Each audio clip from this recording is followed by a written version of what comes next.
Olha só, no livro A Estranha Ordem das Coisas, o neurocientista Antônio Damasio nos lança um desafio e tanto: repensar de onde veio a cultura humana. E ele faz isso a partir de uma pergunta que à primeira vista parece simples, mas que leva a gente para lugares que, nossa, são totalmente inesperados. A pergunta é a seguinte, né?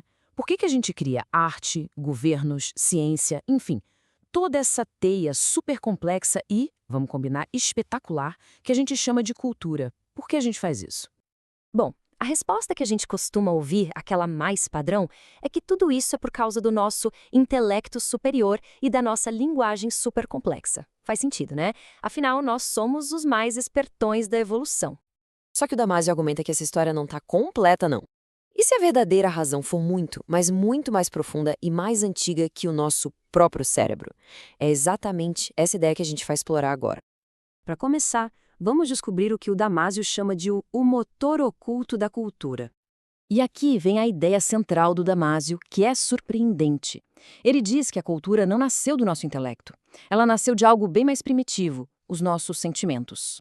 Segundo ele, tudo começa e continua enraizado em como a gente se sente. Pensa bem, a gente está acostumado a achar que o cérebro, a razão pura, é que está no comando de tudo. Como se as nossas maiores invenções fossem só quebra-cabeças lógicos que a gente foi resolvendo. Mas o Damasio pede para a gente olhar de outro jeito. Pega a medicina, por exemplo. Ela não surgiu porque um grupo de gênios decidiu resolver um desafio intelectual. Não, nada disso. A medicina nasceu de sentimentos muito, muito poderosos. A dor que uma doença causa, o sofrimento que vem junto e, o mais importante, a compaixão que nos move a querer acabar com esse sofrimento. É uma resposta direta, visceral, a como a gente se sente. Então, os sentimentos não são só o ponto de partida. Eles funcionam como um sistema de navegação completo. Primeiro, o sentimento de desconforto nos motiva a fazer alguma coisa. Depois, os sentimentos de alívio, ou a dor que continua, nos mostram se a nossa solução está funcionando, servindo como um monitor. E por fim, eles nos guiam para negociar e melhorar essas soluções com o tempo. É um ciclo que não para e é todo movido pelo sentir. Ok, a gente já entendeu. Mas por que esses sentimentos têm tanto poder assim? Isso nos leva direto para a nossa próxima parte, o impulso biológico fundamental para a gente prosperar. A chave para entender isso está num processo biológico chamado homeostase. Mas esquece aquela definição de livro da escola, tá? Para o Damasio, homeostase não é só sobreviver. É o conjunto de todas as operações que impulsionam um ser vivo não só a durar, mas a prosperar de verdade. E isso é uma virada de chave gigantesca. A visão antiga era que a homeostase era tipo um termostato, sabe? Só mantendo o corpo em equilíbrio.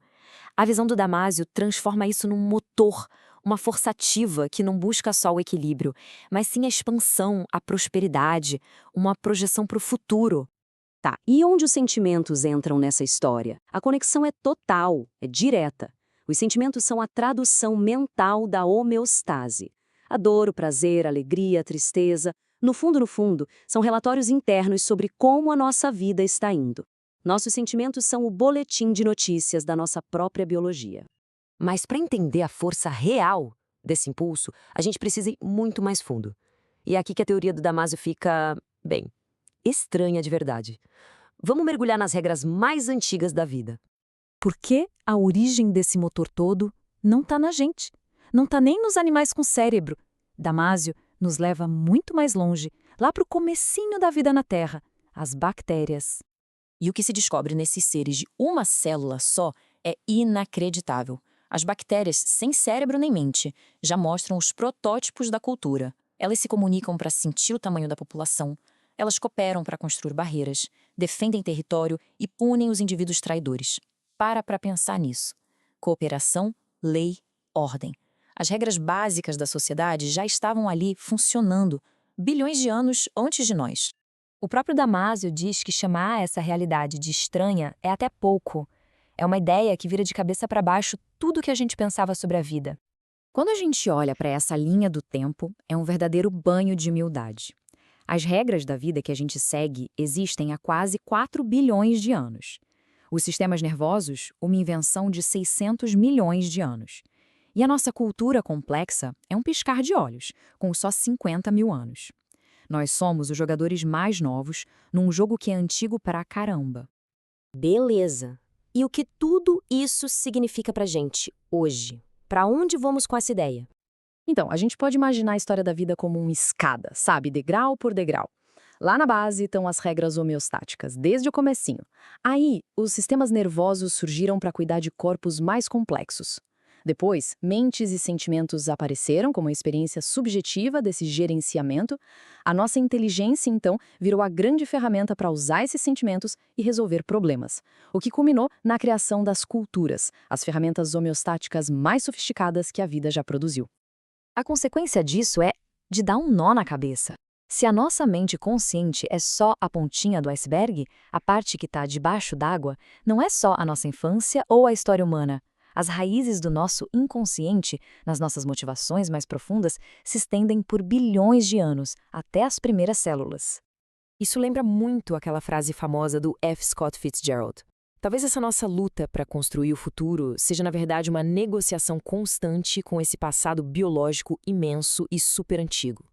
O que nos deixa com uma última pergunta, daquelas para a gente ficar pensando um bom tempo. Se as nossas culturas são guiadas por essa ordem homeostática, por essas regras tão antigas da vida, será que a gente está realmente construindo um futuro novo? Ou só estamos repetindo o passado numa escala mais complexa? A resposta talvez defina o nosso destino.